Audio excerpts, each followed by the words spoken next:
एक कबूतर के लिए अपना शरीर दान करने वाले महान राजा। भारतीय संस्कृति और पुराणों में ऐसे अनेक राजा हुए हैं जिनका जीवन त्याग, धर्म और सत्य का प्रतीक बना।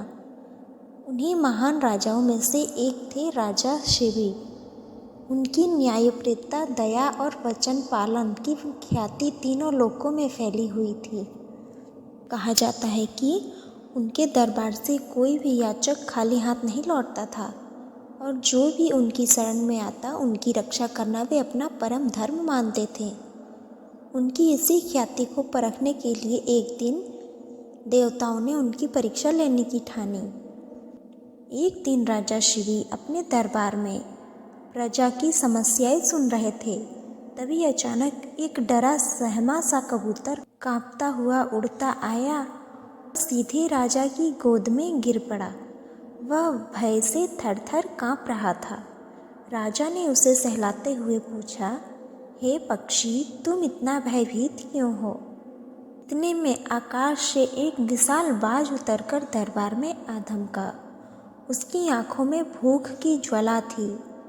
उसने गर्जना करते हुए कहा, हे राजन, यह कबूतर मेरा शिकार है। मैं कई दिनों से भूखा हूँ, कृपया इसे मुझे सौंप दे। राजा शिवी शांत स्वर में बोले, यह मेरी शरण में आया है। शरणागत की रक्षा करना मेरा धर्म है। मैं इसे तुम्हें नहीं दे सकता। बाज ने तीखा तर्क दिया, राजन, यदि आप इसे बचाते हैं तो मैं भूख से मर जाऊंगा। क्या एक प्राणी को बचाने के लिए दूसरे को मरने देना उचित है? मेरा भी तो जीवन है। दरबार में सन्नाटा छा गया। राजा शिवी धर्म संकट में पड़ गए। एक ओर शरणागत की रक्षा का कर्तव्य और दूसरी ओर एक जीव की भूख और जीवन।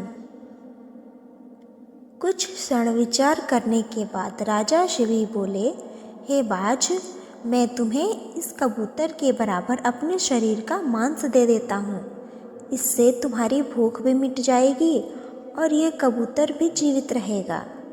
बाज ने यह प्रस्ताव स्वीकार कर लिया। एक तराजू मंगाया गया।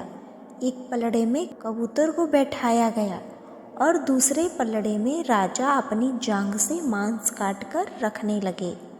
किंतु आश्चर्य, राजा जितना मांस रखते, कबूतर वाला पलड़ा उतना ही भारी होता जाता। राजा ने और मांस काटा, फिर भी संतुलन नहीं बना। दरबार स्तब्ध था। राजा का शरीर लहूलुहान हो चुका था, पर उनके चेहरे पर न दर्द था न पश्चाताप, केवल धर्म निभाने का दृढ़ संकल्प।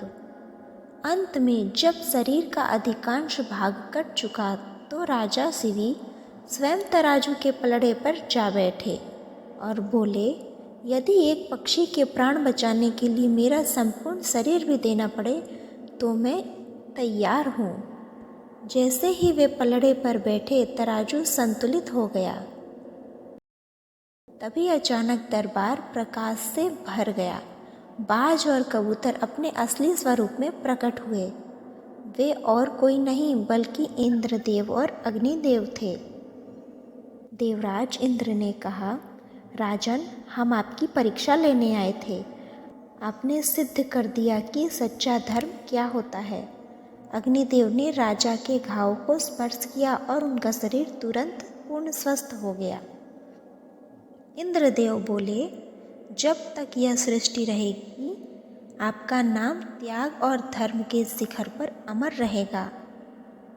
संसार आपको सदैव आदर और श्रद्धा से स्मरण करेगा। दरबार धर्म की जय के नारों से गूंज उठा। राजा शिवी की यह कथा हमें सिखाती है कि सच्चा धर्म केवल पूजा पाठ या बाहरी आडंबर नहीं, वह है जिसमें हम किसी की शरण लेने वाले की रक्षा करें, अपने वचन का पालन करें और आवश्यकता पड़ने पर अपने स्वार्थ का त्याग कर दें।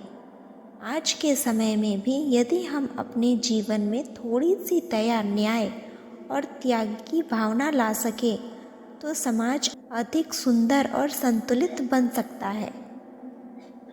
सच्चा धर्म वही है जिसमें करुणा हो, वचन हो, पालन हो और दूसरों के लिए त्याग करने का साहस हो।